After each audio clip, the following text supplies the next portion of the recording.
Hi, today we're here to answer some of our clients' most frequently asked questions. Is it true that I should come to my color appointment with dirty hair? Please come in with clean, dry hair.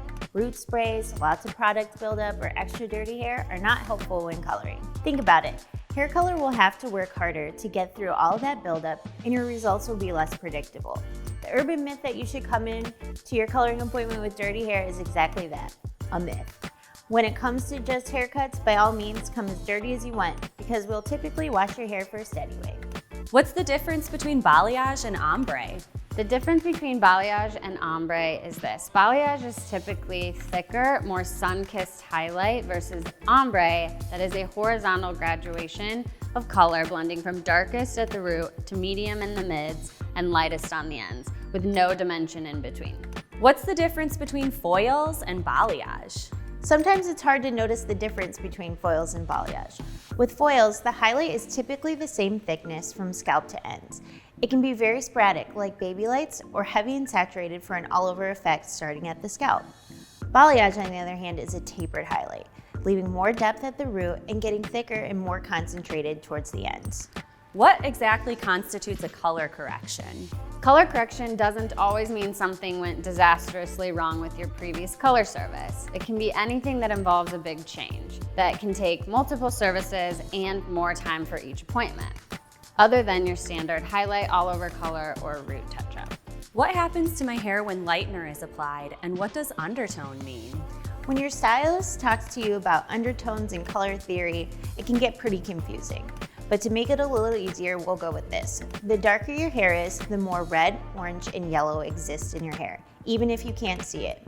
Once lightener is applied, it starts exposing these colors that we call undertones. These undertones are the brassiness that you see in your hair sometimes. What is underlying pigment? The best way to describe underlining pigment is to just show you. This is an example of natural hair color, darkest to lightest. This is what underlining pigment looks like from darkest to lightest. See, in darker hair, you have more red.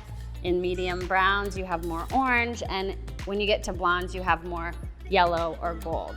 This medium range is where brassiness lives. When my stylist asks what tone I want my hair to be, what does that mean?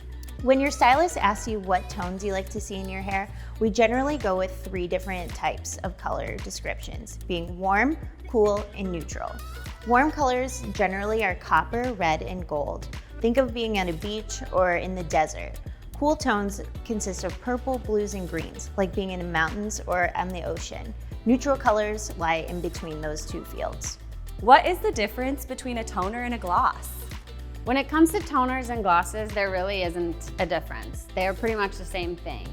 They are both typically semi-permanent colors that add shine and pigment to the hair or help neutralize unwanted tones such as brassiness and gold. What if I don't want to use bleach to lighten my hair? A lot of clients ask us how they can get their hair lighter, but they don't want to use bleach. Unfortunately, for 90% of those cases, bleach is the answer. It just sounds scary, but really, it's just hair lightener. What is the difference between box color, henna, and professional color? Box color is really the fear of the unknown and can contain different types of metals that react poorly when bleaching or using professional colors. Henna is a vegetable dye that will not lighten out of your hair and has a lot of residual red pigment. Professional color is backed by professional stylists and all of their knowledge and expertise. Will a keratin smoothing treatment straighten my hair? A lot of clients want to know if a keratin smoothing treatment will actually straighten their hair. The answer is no. It is meant to help smooth frizz and make blow drying and styling a lot more manageable. That doesn't mean it won't soften the curl, it just won't straighten it. Which is better, Olaplex or cat treatment? Olaplex and Redken cat treatment are both awesome for the hair, but they do different things. Olaplex, number 1, is what your stylist puts into your color to kind of act as a safety net while coloring is being done.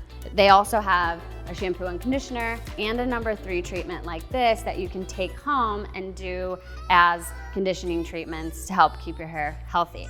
Redken cat treatment works on the protein bonds of your hair, and when those are lacking, that's when you experience breakage. So the way we explain this product to clients is if there is a pothole in the road, the only way to fix it is to fill it with gravel and seal it with tar.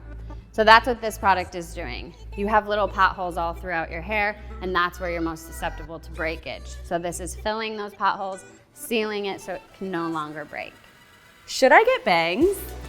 When clients ask if they'd be a good candidate for bangs or not, it's not whether to bang or not to bang, it's finding the right bang for your face.